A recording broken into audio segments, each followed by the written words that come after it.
I would say that the main difference between our practice and that of most other people is that we are deliberately seeking a method of operation which will give us occasional big losses in a single year, big overall losses. And everybody else is trying to avoid that. And we just want to be rich enough so a big loss in a single year is a blip. And that's a competitive advantage, that willingness to endure fluctuating annual results. No one else is going to pick up on. I mean, they know what we do, they just don't want to do it, or they're unable to do it in terms of financial resources. So I would say that comes very close to a permanent and substantial advantage at Berkshire. I don't forget about, and you shouldn't forget about it, but forget about the human suffering and all that, just the financial consequences of a Katrina. When we lose $3 billion in that, I don't feel any different the next day than I felt the day before, and financially. I mean, it just doesn't make any difference because we are in that particular game. And as long as we make the right decisions over time in terms of the premiums we get, and as long as we never expose ourselves to a loss that would really shake up our capital structure or anything, that is a game in which we have a huge competitive edge, and it gets wider every year. So, risk. We are in the business, in insurance, we are in the business of taking the other guy's desire to smooth their earnings and in exchange get what we think are larger, lumpy earnings over time. We like the business. Carol? Oh, go ahead, Charlie. Well, I say Warren has a different position than a lot of other people in the insurance business.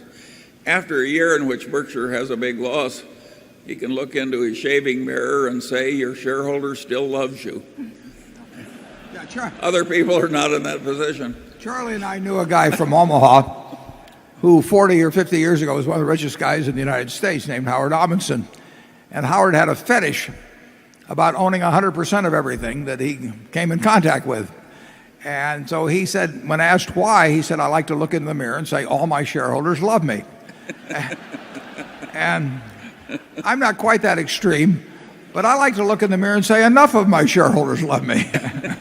If you became aware of unethical or illegal activities at a Berkshire Hathaway-owned company, would you directly and personally intervene? Sure. We have to jump in. We have a hotline, which I think was a very good invention it wasn't an invention, but a good policy embodied in Sarbanes-Oxley. And, that's been a plus to us. I get letters directly sometimes. So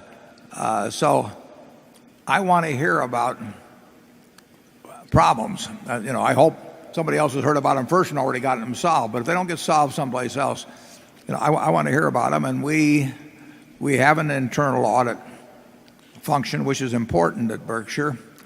And anything that comes in, when somebody calls in on the complaint line and says the guy who works next to me has bad breath, I mean, I tend to skip over those. But if anything comes in that relates to alleged bad behavior, it's going to get investigated at Berkshire, and it does.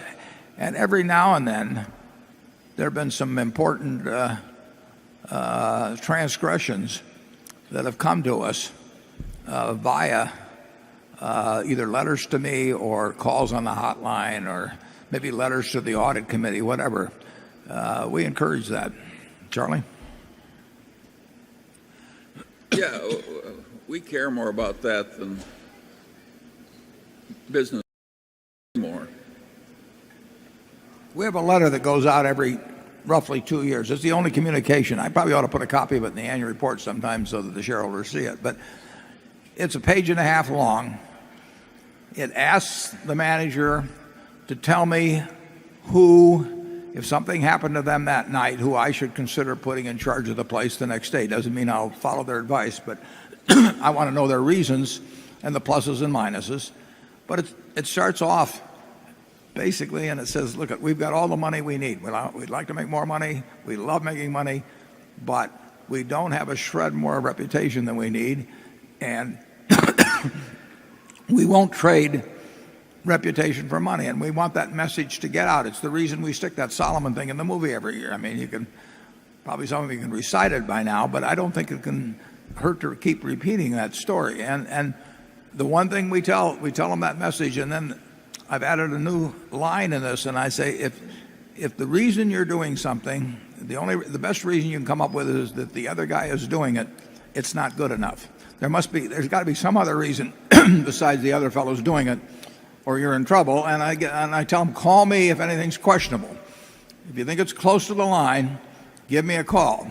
By saying that, nobody gives me a call, because they know that the very fact that they think it's that close to the line probably tells them it's over the line. But I want to hear about stuff. We can cure any problem if we hear about it soon enough and take action soon enough. But if it's allowed to fester out someplace and people cover it up, and sometimes they have, then we got a problem. And we will have more of that in the future. There's no getting around it.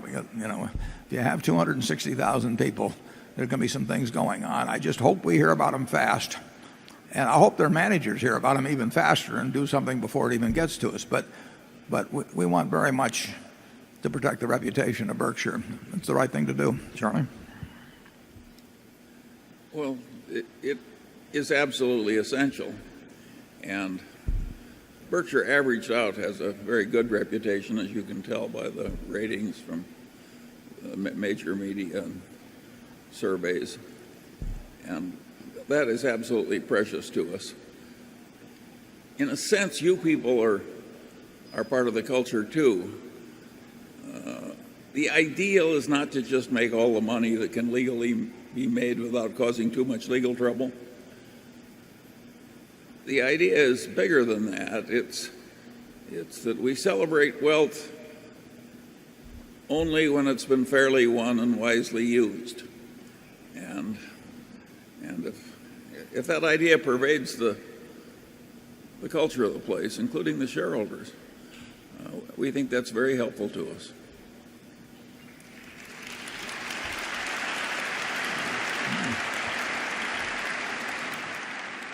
I would say if inflation ever really gets in the saddle, that it gets very unpredictable as to how fast it can accelerate and how faith in institutions can break down. A lot of bad things could happen with it. Charlie?